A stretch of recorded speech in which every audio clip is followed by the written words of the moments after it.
mosi agone Nyasachwa erokamano motimo kendo mondo wachak warade. Iluonga Reverend Ayub Wuok, awuod Nyakach Kandaria. Nyasachwa ja adiera, indagone Nyasaye erokamano mang'eny kane wawere kodi jahera mar lolwe higa mokalo mar 2021. En higa manyo weche teke kabisa. To Nyasaye okalo kodwa ma wanenore kendo higa manyien mar 2022 ni odiochieng' mokwongo ma warade kodi. Nyasachwa no to wanyalo miyo duong' kendo wanyalo pake pile kod pile. Aleme kanisa mar St. Meshach Fellowship Church podane piny Nairobi kamoro ni Kibra. Mora ahinya odiochieng' ma kawuono ka Ruoth ochako loso mondo warade e yor ono. Adwa nasom kuom wach ma Ruoth okete e chunya kod higa manyien ma Nyasaye otimo mondo wane kodi kod kaachiel ka wamor ka washerekea kendo wa celebrate ni Nyasachwa otimo nwa ng'wono mokalo kodwa apaka kod nam makwar. Adwa nasom kuom kitabu mar Wuok. Adwa nasome kitabu mar Wuok. Wuok 33. Wuok 33. Abiro somo matindo 14 nyaka 17. Wuok 33, 14 nyaka 17. Muma wacho niya: Ruoth Nyasaye yiena chake malo. 12. Musa nowacho ni Ruoth Nyasaye niya: en adier ni isenyisa mondo atel ni jogi nyaka piny Kanan, to pok inyisa ng'at ma ibiro orago. To bende isewachona ni ing'eya maber kendo imor koda. Ka imor koda kamano, to koro akwayi mondo ipuonja yoreni mondo ang'eyi kendo imed bedo mamor koda. To bende ng'e malong'o ni jogi gin jogi. Ruoth Nyasaye nodwoke niya: abiro dhi kodi an awuon kendo anamiyi kwe. Musa nowachone niya: ka in iwuon ok idhi kodwa, to kik igolwa ka, nikech ka ok idhi kodwa, to ere kaka ji nyalo ng'eyo ni imor kodwa? To ka idhi kodwa, jogi kaachiel gi an bende, jogi kaachiel gi an nobed joma opogore gi dhoudi duto manie piny. Mi Ruoth Nyasaye nodwoke Musa niya: abiro timo mana kaka isekwayo, nikech amor kodi kendo ang'eyi maber. Walam Nyasachwa. Wuoro maler, Nyasaye manyaka chieng', in ruodh kedo, wapuoyi Nyasaye kod okinyi. Nyalo ni gi tekoni kod duong'ni Nyasaye waseneno. Ikalo kodwa higa manyien, higa Nyasaye mar 2021, donjo kodwa higa manyien. Oganda mang'eny Nyasaye okoneno higani, to kuom nyalo kod tekoni adiera mari kod badi Nyasaye motimo chuma, itayowa Nyasaye ma waneno higani. Gima dwa chuli onge erokamano mwagoni. Iloso winjo Nyasaye mag ji miseketo piny mondo winji. Magi jo eragi Nyasaye magi jogi. Erokamano kuom sekomiyo gi thuolo mondo giwinj kuom wachni. Duonge pako duogi Nyasaye kod okinyini wach misekete chunya Nyasaye mabiro wuok e lewa obed negi konyruok. Duonge pak Nyasaye waseduokoni e nying loch mar Yesu Kristo. Amen. Aluoro Nyasaye ahinya mochako timo mondo warad kodi, osiepna ma jaera mar lolwe. Higa mokalo nyae weche moko nyocho wawuoye moridore matin, kendo en higa ma kata kanyo wagone oriti, to en adier onego wagone oriti, nikech en higa manyo ywak ng'enye, en higa manyo chandruok duong', en higa manyo waneno mapek, en higa manyo ji moko nyo wito tijegi, moko ohendnigi nyo dok piny. To muma masomo gokinyi kela wach moro ma adwa na wuoye kodi kaka jaera mar lolwe kendo kaka nyathi Nyasaye. Ujumbe ma Ruoth chune lewa sani gokinyi. Adwa na wuoyi kuom ujumbe wacho niya, dhi kodwa. Apako Nyasaye mar nyalo mar teko. Adwa na wuoyi wach ma Nyasaye oseketo lewa ka mawacho ni dhi kodwa. Apako Nyasachwa. Muma masomo wuoyi kinde muma ka Musa wuod Yukabeth.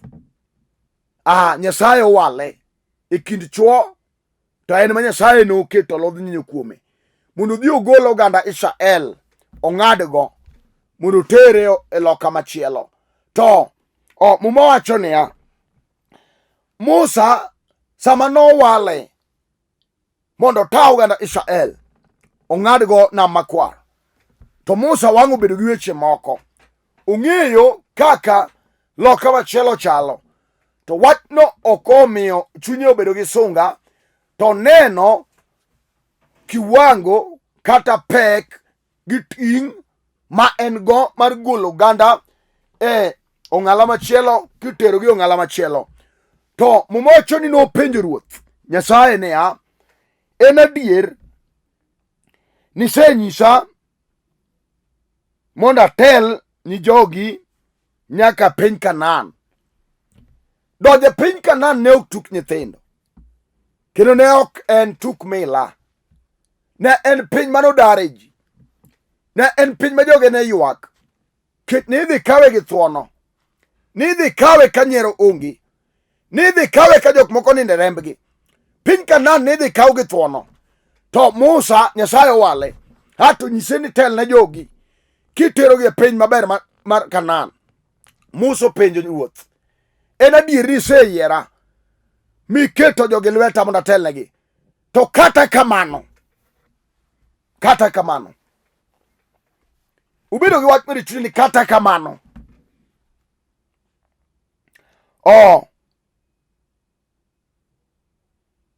nyaka inyisa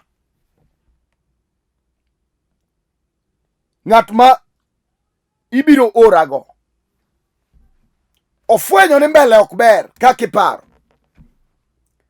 Nyoji oserekea tarik 25 higa mokalo kanyo onyuol Ruodhwa Yesu Kristo, kendo gire kiyo nyaneno ka ji oserekea higa manyien kiloko tarik 1.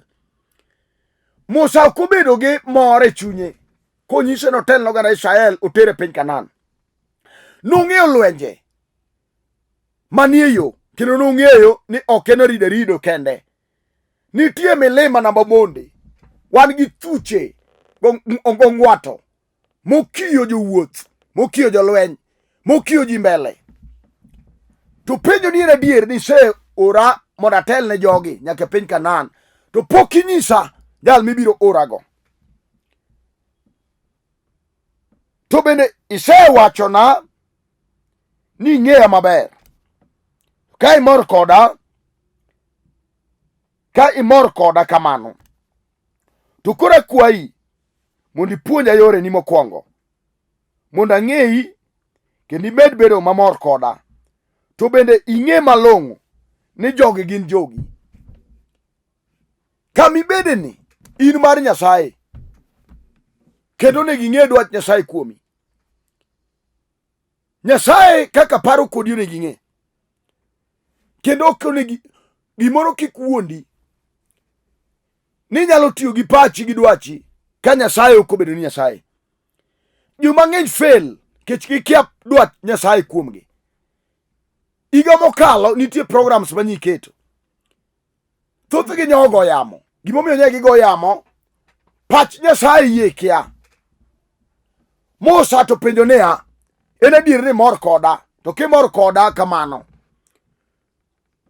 to pok inyisa ng'ama iorago. Ji tiseketo lweta. Muma wacho niya, Ruoth Nyasaye nodwoke niya, abiro dhi kodi an awuon. Kanye ma adwa na wuoye kodi in bende. Ujumbe ma Ruoth okete lewa en ni dhi kodwa. Dhi kodwa Ruoth. Musa nong'e ni mbele galagala ok adagi wane higa manyien mar 2022. Kaka nyo higa cha chalcha, wan gi joma nodonjo to gidonjo gi Nyasaye, gidonjo gi pachgi gi riekogi ka gisepango gik mang'eny ma gidwa timo kor Nyasaye to giweyo ka buyo tiye. Musa to paro ni ok nadhi go gana ni kenda ka onge wuon loch, onge wuon teko. En adier ni wan higa manyien, higa manyien ni wachake to wan gi jok mane chien nyoketo make tokgi machalo mag jo city council, ochalo ot mosego X, iwacho ni mati muko kata en higa manyien kamano to jochine nyo liwore mokalo kode nam makwar, moko nyomoko kuome gik mane time higa mokalo.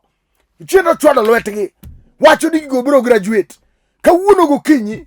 Ruoth ora mondo wuok kodi.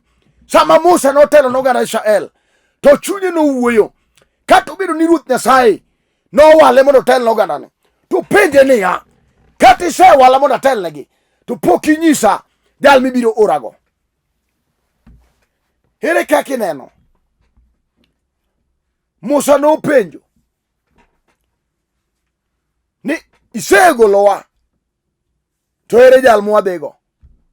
Be ineno kivuko 2021 idonje 2022? Be ineno ka in gi wuon nyalo, wuon teko? Be iwinjo ka in gi loch mibiro logo gik ma igani? Kech iga ka iga nigi challenges mage, iga nigi weche ne, iga ka iga nigi chandruoge. To ng'wono mar Jehova ema nyalo timoreni maki nene ka in idhi, maki nene ka in gigi succeed, maki nene ka in gik mani pango timore ka ikalo gi Nyasaye, ikalo gi Nyasaye.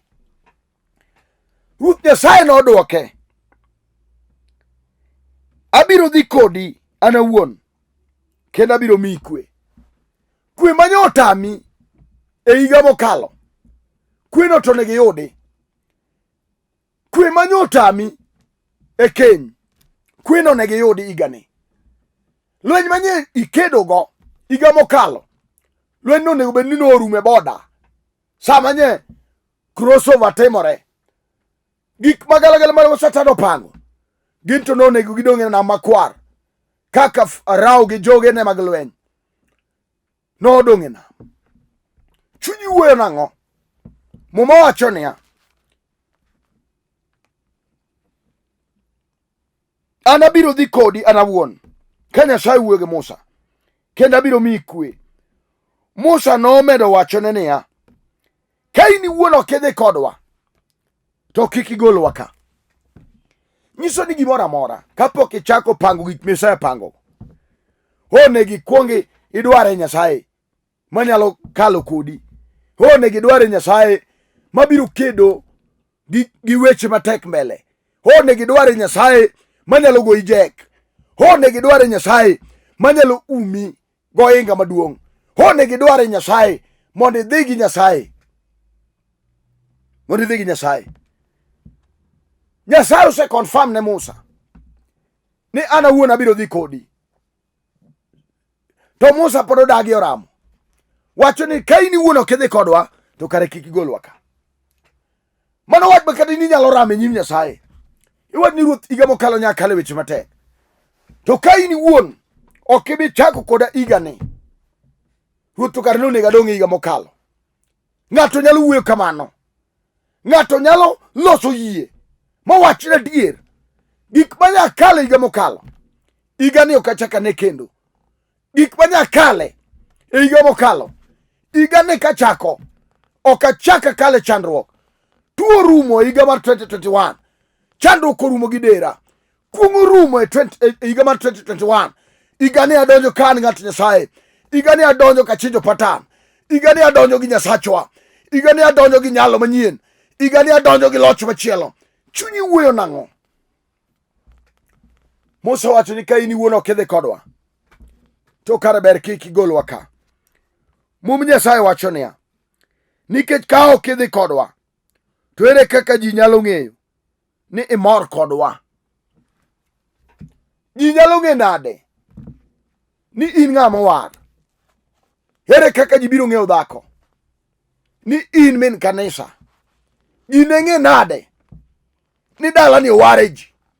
Ere kaka ji biro ng'eyo ni dhi e kanisa ka Nyasaye ok ochung' kodi, ka Nyasaye ok oloni lwenje, ka Nyasaye ok okalo kodi apaka, ka Nyasaye ok okalo kodi gik ma wasiki osepango mbele. Kech Nyasaye kokalo kodi to lweny ka lweny machomi kuong rado gi Nyasaye no. Emomiyo Musa obedo mariek to wacho ni in iwuon kokidhi kodwa to ber kara kik igolwa ka. Wan gi weche ma jachien pango iga ka iga, wasigu pango wechene e rangai kanyo jaduong'. Iga ka iga jochiende pango wechege e rangai kanyo mama. Iga ka iga wan gi jasiki mapango ni weche maricho. Wach momidak ka iyuak, wach momidak e dera, wach momidak e chunyi lit, wach momidak tiwinjo ka ok owinjore mondo ibed mangima. Samoro gichomi gi tuo, samoro gichomi gi weche moko ma ok adiera, samoro gichomi ka gimako nyithindo matek. To Musa wacho niya, ka in iwuon ok idhi kodwa to kik igolwa ka. Kawuono ni wanyalo wuoyo gi Ruoth, wacho ni Ruoth iwinjo, in ema nye kalo kodwa kata nye weche tek. Ji mang'eny jodong' e 2021 wan nye kalo kodwa ket nye in kodwa gi mpango maber. Hero wach mineno ka tek, wach manye kale iga cha. Kawuono nego wagone oriti ka wanyiso Satan niya, nyis timonwa weche magalagala. Higa mokalo nyo waneno weche magalagala, nyi kelo tho, nyi kelo tuo, nyi kelo weche manyo mayo wakwe. Higa ni wakalo gi Yesu, higa ni wakalo gi Nyasaye, higa ni wakalo gi loch, higa ni wakao kuom teko ma Nyasachwa okalo go kodwa. Musa ramo wacho niya, ere kaka ji biro ng'eyo? Kata ino nego penjri, ji biro ng'eyo nade ni mar Nyasaye? Ji biro ng'eyo nade ni Nyasaye eri? Ka gik mane timi higa cha pod timi, ka chandruok mane kale pod ikale, ma higa manyien onego donj gi gik manyien. Kata ji nene ni ka ng'ama ok nyal, kata ni neni ka nyako ma ok nyal di tedo. Higa ni Ruoth onego timni ono, kendo kaka ipango gigi dwe mar 4, moko bo pango dwe mar 8. Samoro jochiende be pango kodi kaka nye pange higa mokalo. Samoro ni idwa dhi nyumi nyako, to jochiende bo pango ni wacho ni kata pango dwe mar 8 wambe wapango ni gino biro go yamo. Kawuono gokinyi ni inyalo dwaro Nyasaye me wach ni Ruoth kok ikalo koda ka mipango malosogi ok ibete to wasigu ok nyal yie mondo gigo timre kaka ne gitimore magigo yamo. Kata mana sani hawinjo ka luoro sedonjona, wakoni niya, Musa wang' wuoyo wacho niya, ka ok idhi kodwa wan kendo ok wanyal.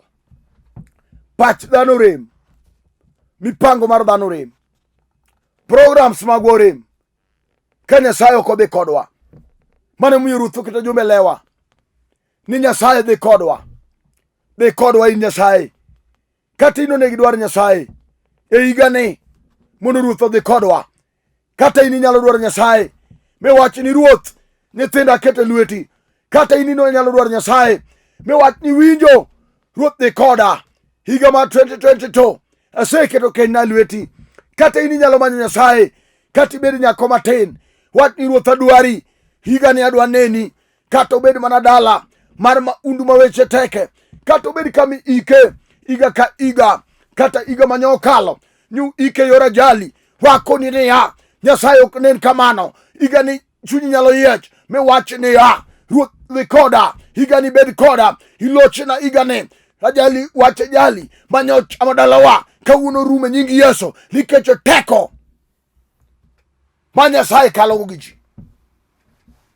Teko ma Nyasaye kalo gi ji. Dhi koda Yesu. Ere kaka ineno? Muma wacho, Musa nomedo wacho, kech ka ok idhi kodwa, ere kaka ji nyalo ng'eyo ni mor kodwa? To ka idhi kodwa, jogi kaachiel gi an bende nobed mamor. Jogi ne bed mamor, kendo ne gibed mopogore gi dhoudi duto manie piny ngima. Ka Nyasaye okalo kodi, ka Nyasaye odhi kodi, ka Nyasaye omako badi, ka Nyasaye obedo jaka kori, tibiro fwenyo adier ni kaka nyik idhi ok kaka idhi. Ibiro dhi e dwaro mar Nyasaye, ibiro dhi e dwaro mar polo, ibiro neno ka gik moko wiloreni, ibiro neno nyaka jok mane ochayi, mane owacho ni kang'ane ok binyalo, Nyasaye biro nyalo kodi, kech ok ging'eyo jal mikalogo. Samoro gikawi ni in kawaida, giwacho ni en to wang'e nyigego kaka chal, en wang'e jowuotego ok nyal gedo, en wang'e jogego ok nyal yudo tich, kata somo ok nyal bedo maber kanyo. To ka Nyasaye okalo kodi, ka Nyasaye okalo kodi, gik manye nero ni ok nyalrego ema kelo Nyasaye sani, mondo igane ine nyalo, mondo igane ine teko, mondo igane ine fwenyruok, mondo igane ine ka Nyasaye wiloni. Onge jal manochwe ni biro thagore milele, onge jal manochwe ni biro chandore higa ka higa, onge jal manochwe ni obiro bedo gi tuo higa ka higa thiedho tuo, onge jal manochwe mondo yal kes e higa ka higa, onge jal manochwe mondo yud chandruok. Wacha kelo gokinyi, wan gi Nyasaye makalo gi ji, kata nam kwar, kata weche tek, kata geno rumo. Nyasaye nyalo timoni ng'wono, Nyasaye nyalo lokoni, Nyasaye nyalo mako badi, Nyasaye nyalo timoni kech, Nyasaye nyalo pari, Nyasaye nyalo animalo. Here wach mineno ni tek, dhako kata nyathi misemanyo to jochiende mako loro, gitamore ni ok ibineno ber, kata idwaro nyuomi to jochiende odage, giloro weche mag pesa, momiyo higa mokalo nibedo gi wich kuot. Kawuono ne wawuok kodi niya, wan gi Nyasaye mabade tek, wuon fedha kod dhahabu. Nyasaye no nyalo timoni ng'wono ka chunyu yie. Nyasaye nyalo timoni. Wachno nochuno Musa